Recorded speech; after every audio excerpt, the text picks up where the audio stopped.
Assalamualaikum warahmatullahi wabarakatuh. Perkenalkan, nama saya Firna Triana, NPM 419222000005, mata kuliah Manajemen Kontrak, Teknik Sipil B2.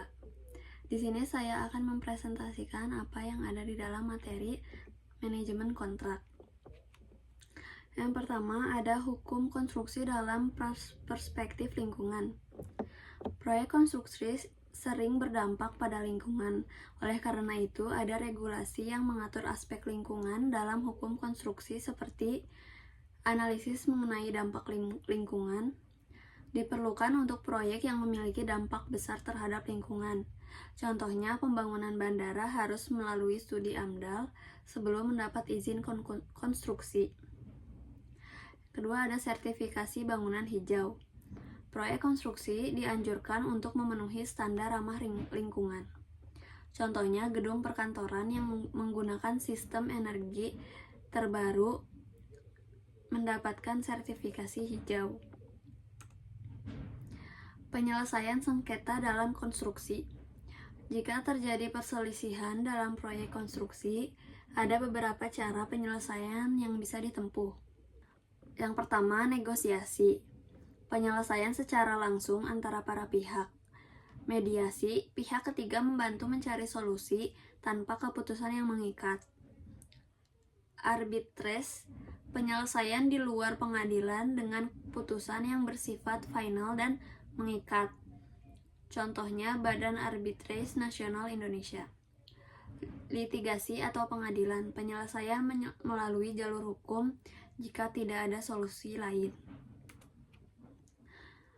Regulasi hukum konstruksi dalam era digital. Seiring dengan perkembangan teknologi, hukum konstruksi juga berkembang untuk mengakomodasi digitalisasi dalam sektor konstruksi. Beberapa aspek yang relevan antara lain, sistem informasi jasa konstruksi digunakan untuk pendaftaran sertifikasi tenaga kerja dan badan usaha konstruksi. BIM atau Building Information Modeling, yaitu teknologi untuk mendukung efisiensi proyek dengan permodelan digital. Tanda tangan elektronik dalam kontrak digunakan untuk mempermudah transaksi kontrak konstruksi secara online. Perkembangan dan tren hukum konstruksi di Indonesia. Beberapa perkembangan hukum konstruksi yang sedang berjalan di Indonesia yaitu peningkatan sertifikasi tenaga kerja konstruksi yang didorong oleh Kementerian PUPR agar tenaga kerja memiliki kompetensi standar internasional. Penerapan proyek infrastruktur berbasis KPBU, yaitu kerjasama pemerintah dan badan usaha. Pemerintah semakin banyak melibatkan sektor swasta dalam pembangunan infrastruktur, seperti proyek jalan tol dan pelabuhan. Peningkatan pengawasan dalam proyek-proyek strategis nasional, yaitu proyek besar seperti Ibu Kota Nusantara atau IKN, mendapat pengawasan ketat dalam aspek hukum dan regulasi. Hal yang perlu diperhatikan dalam hukum konstruksi. Regulasi dan perizinan proyek, penyusunan kontrak konstruksi yang kuat, pengelolaan resiko dalam proyek konstruksi, kepatuhan terhadap standar keselamatan dan lingkungan, penyelesaian sengketa konstruksi secara efisien.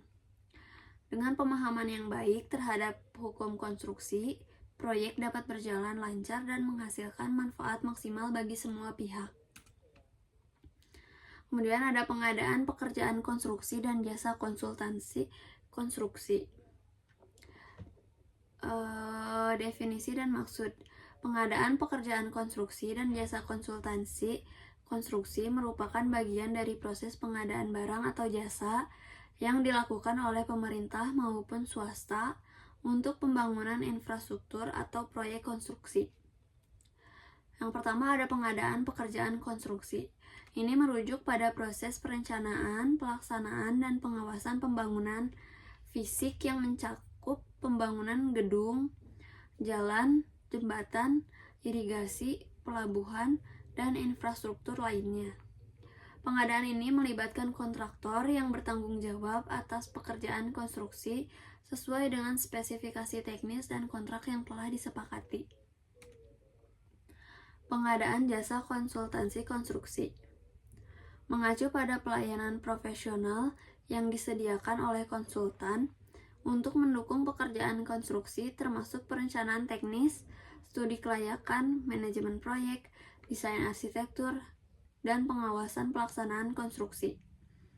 Konsultan bertugas memberikan rekomendasi dan memastikan proyek berjalan sesuai standar dan peraturan yang berlaku. Contoh nyata dalam pengadaan konstruksi dan jasa konsultansi konstruksi. Contoh pengadaan pekerjaan konstruksi itu ada pemerintah daerah membuka tender untuk pembangunan jalan tol sepanjang 50 km. Kontraktor yang memenangkan tender bertanggung jawab untuk membangun jalan tol dan sesuai dengan spesifikasi yang ditetapkan dalam kontrak kerja.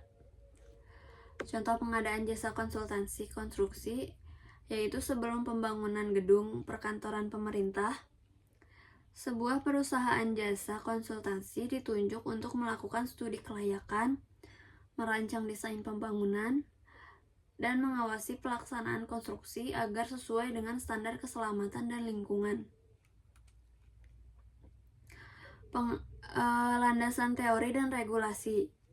Undang-Undang Nomor 2 Tahun 2017 tentang Jasa Konstruksi yaitu mengatur pelanggaran pekerjaan konstruksi di Indonesia, termasuk hak dan kewajiban penyedia dan pengguna jasa konstruksi. Peraturan Presiden Nomor 16 Tahun 2018 tentang pengadaan barang atau jasa pemerintah, yaitu menyediakan pedoman umum dalam proses pengadaan pekerjaan konstruksi dan jasa konsultasi konstruksi yang dilakukan oleh instansi pemerintah. Permen PUPR Nomor 14 Tahun 2020 tentang standar dan pedoman pengadaan jasa konstruksi melalui penyedia. Mengatur standar dan tata cara pengadaan jasa konstruksi di lingkungan Kementerian Pekerjaan Umum dan Perumahan Rakyat. Tahapan pengadaan pekerjaan konstruksi dan jasa konsultasi konstruksi. Agar pengadaan berjalan lancar dan sesuai aturan, terdapat beberapa tahapan utama dalam prosesnya. Yang pertama ada perencanaan pengadaan. Dibutuhkan identifikasi kebutuhan proyek, penyusunan anggaran dan sumber pendanaan, penetapan metode pemilihan penyedia jasa. Yang kedua ada persiapan pengadaan. Penyusunan dokumen pemilihan penyedia jasa, pengumuman pelelangan atau seleksi penyedia jasa konsultasi, evaluasi administrasi, teknis, dan harga penawaran. Pelaksanaan kontrak, penandatanganan kontrak antara penyedia jasa dan pengguna jasa, pelaksanaan proyek sesuai spesifikasi teknis yang telah ditetapkan, pengawasan dan evaluasi berkala untuk memastikan proyek berjalan sesuai rencana. Yang terakhir ada penyelesaian dan serah terima pekerjaan.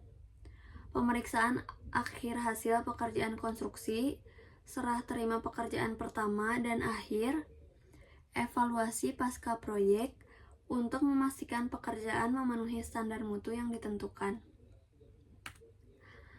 Sekian presentasi dari saya. Terima kasih. Wassalamualaikum warahmatullahi wabarakatuh.